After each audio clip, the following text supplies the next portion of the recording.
Hi friends, how are you? I hope all is well. ఈరోజు మన topic ఏంటంటే scoop shot. Scoop ఏ విధంగా అనేది మన టాపిక్. అయితే ఇది బిగినర్స్, మనం కొత్తగా క్రికెట్ స్టార్ట్ చేసిన వాళ్ళకి, కొత్తగా స్టార్ట్ అయ్యే వాళ్ళు, లేకపోతే కొత్తగా నేర్చుకునే వాళ్ళ కోసం ఈ షాట్ గురించి చెప్పడం జరుగుతుంది. ఈ షాట్ అవసరం ప్రతిసారి పడదు. మనకి స్కూప్ షాట్ అనేది అవసరం ప్రతిసారి పడదు, కొన్ని సందర్భాలని. ఫర్ ఎగ్జాంపుల్ ఏ విధంగా అంటే, లాస్ట్ ఓవర్ 6 బాళ్ళకి 8 రన్స్ కొట్టాలి. అప్పుడు బౌలర్ ఏం చేస్తారంటే స్లిప్, అదేవిధంగా final leg, short final leg, ఈ ఫీల్డర్స్ అందరినీ మనకి 30 యార్డ్లో పెట్టుకుంటాడు. స్ట్రైట్ ఓపెన్ చేస్తాడు, ఆన్ సైడ్ ఓపెన్ చేస్తాడు, ఆఫ్ సైడ్ ఓపెన్ చేస్తాడు ఫీల్డర్స్ని. కానీ ఈ టైంలోనే మనం కొద్దిగా ఆలోచించాలి. ఎందుకంటే ఈ టైంలో రిస్క్ చేయాలి. అది ఏ విధంగా అంటే ఈ షాట్ వల్లనే, ఈ షాట్ వల్ల రిస్క్ ఎంత ఉందో రిజల్ట్ కూడా అంత బాగుంటుంది. రిస్క్ అంటే మనం అవుట్ కావడం, రిజల్ట్ అంటే బ్యాక్ సైడ్ 4-6 వెళ్ళటం. సో ఈ షాట్ ఆడటం అనేది కొత్తగా ఆడేవాళ్ళు, కొత్తగా క్రికెట్ నేర్చుకునే వాళ్ళు ఈ షాట్ని ఆడటం వల్ల మంచి రిజల్ట్ ఉంటుంది. ఈ షాట్ ఆడటానికి ప్రయత్నం చేయండి, డేర్ చేయండి. ఎందుకంటే ఒకటి దిల్ స్కూప్ ఆడొచ్చు, బ్యాక్ సైడ్ ఆడవచ్చు, మీద నుంచి ఆడవచ్చు, ఆఫ్ సైడ్ ఆడవచ్చు.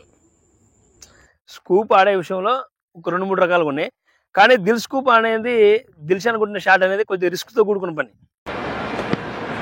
Oh, the ramp! He's ramped it over the top, and it's gone. That's 144 Ks, and it goes back. That's brave, skillful. I think a little bit of stupidity involved there. ఎందుకంటే అది మనం కరెక్ట్గా pitch అయిన బంతిని మనం కరెక్ట్గా ఆడకపోతే ఆ ball మన ఫేస్కి కానీ లేకపోతే మన హెడ్కి కానీ తగిలే అవకాశం చాలా ఉంటుంది. కాబట్టి సాధ్యమైనంత వరకు అయితే ఆ షాట్ కోసం అంత ప్రయత్నం చేయకండి. ఓకే, ఫుల్ ప్రాక్టీస్ చేసినాం, మనకి ఓకే, మనం కొట్టగలం అనుకున్నప్పుడు మాత్రమే ట్రై చేయొచ్చు. ఆ bowler medium pace bowler, speed bowler అనే దాంతో సంబంధం లేదు. ఇంకా స్పీడ్ బౌలర్ అంటే ఇంకా స్పీడ్కి వెళ్ళిపోతుంది. ఆయన ఎంత స్పీడ్ వేస్తాడో మనం ఈ విధంగా అంటే వెళ్ళిపోతుంది స్కూప్ షాట్. ఆ వేగానికి జస్ట్ అట్లా టచ్ అయితే మిడిల్ అయితే అదే వేగం అక్కడ మనకి 6-4 రన్స్ రూపంలో కనపడుతుంది. కాబట్టి స్కూప్స్ ఆడండి. ఇంతకుముందు ఈ స్కూప్ షాట్లు మనం చెప్పుకున్నట్టు దిల్షాన్ ఆడిండు, బ్రెండన్ మెక్కలం ఆడిండు, అదేవిధంగా అంటే మనకు తెలిసిన వాళ్ళు సూర్యకుమార్ యాదవ్ ఆడుతుండు, అదేవిధంగా జాయిస్ బట్లర్ ఆడుతుండు. ఇప్పుడు మ్యాక్సిమం అందరూ ఆడుతున్నారు. మొన్న రీసెంట్గా దినేష్ కార్తిక్ ఐపీఎల్ ఆర్సీబీ తరఫున 3-4 4లు బ్యాక్ సైడే కొట్టిండు స్కూప్ షాట్స్. ఇప్పుడు మనం స్కూప్ ఏ విధంగా ఆడాలి, దానికి మనం బ్యాట్ హోల్డింగ్ ఎలా తీసుకోవాలో సార్ చూద్దాం. స్కూప్ ఆడేటప్పుడు మన బ్యాట్ హోల్డింగ్ కూడా చాలా ఇంపార్టెంట్. అంటే బ్యాట్ అనేది మనం షార్ట్ హ్యాండ్ని పట్టుకోండి, కానీ లాంగ్ హ్యాండ్ని పట్టుకోకండి. ఎందుకంటే ఈ విధంగా పట్టుకోండి, గ్యాప్ ఉంచండి. ఒక 4 ఏళ్ళ ఉందాం బ్యాట్ హోల్డింగ్కి గ్యాప్ ఉంచండి. ఈ గ్యాప్ ఉంచితే ఏమైందంటే మనకు ఫ్రీగా ఉంటుంది, బ్యాట్ కూడా మన చేతిలో మంచిగా తిరుగుద్ది. ఏం చేస్తారంటే ఇలానే మామూలుగా. ఇంకోటి ఏంటంటే మనం స్కూప్ ఆడుతున్నప్పుడు బౌలర్కి అర్థం కాకూడదు.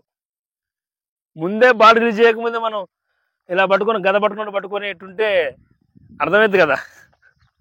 అలా పట్టుకొని ఉంటే బౌలర్కి అర్థమైంది కదా. బౌలర్కి అసలు తెలియకూడదు నువ్వు స్కూప్ ఆడుతున్నా అన్న విషయం. అతనికి అర్థం కాకూడదు. అంత సడన్గా నువ్వు పొజిషన్ మార్చుకోవాలి. ఇలా ఉంది కదా.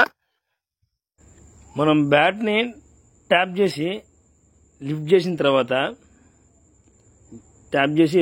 తర్వాత అప్పుడు జస్ట్ సడన్ మనం ఏం లేదు, బౌలరు బాల్ రిలీజింగ్ టైంలో సడన్గా మన పొజిషన్ మార్చుకోవాలి. మన పొజిషను, మన స్టాండింగ్ పొజిషను, మన బ్యాట్ పట్టుకునే విధానం, జస్ట్ ఇలాంటివన్నీ కొన్ని ఫ్యాషన్ ఆఫ్ సెకండ్స్లో జరిగిపోవాలి. నువ్వు వికెట్ ఇస్తావా, బౌండరీ కొడతావా, 6 కొడతావా తర్వాత సంగతి. బ్యాట్ నువ్వు ఈ విధంగా లిఫ్ట్ చేసిన తర్వాత అప్పుడు మార్చుకోండి మీ పొజిషన్ అన్ని.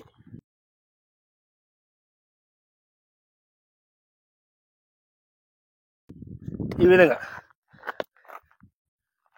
సడన్గా ఇలా మార్చుకోండి. లేదా పూర్తిగా టర్న్ అవ్వకుండా ఇలా ఫూట్ వేసుకొని బ్యాక్ సైడ్ అంటే వికెట్ కనబడకుండా వికెట్ కవర్ చేసి బ్యాక్ సైడ్ జస్ట్ క్లిక్ చేయండి అంతే. ఇలా ఫ్లిక్ ఆడటం వల్ల ఏమవుతుందంటే మనకి వికెట్ పోతే కానీ ఎల్బీకి ఛాన్స్ ఉంటుంది. చూసుకుని ఆడండి. ఎగ్జాంపుల్ ఇప్పుడు కొన్ని బాల్ ఆడి మీకు చూపిస్తా, ఒకసారి చూసి ఫాలో అవ్వండి.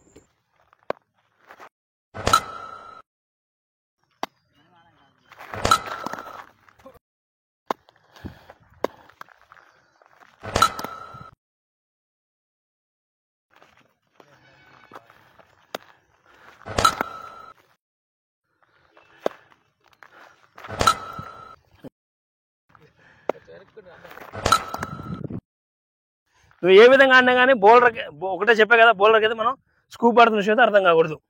ఓకే ఫ్రెండ్స్, ఈ చిన్న టిప్ మీకు నచ్చితే please like, share and subscribe.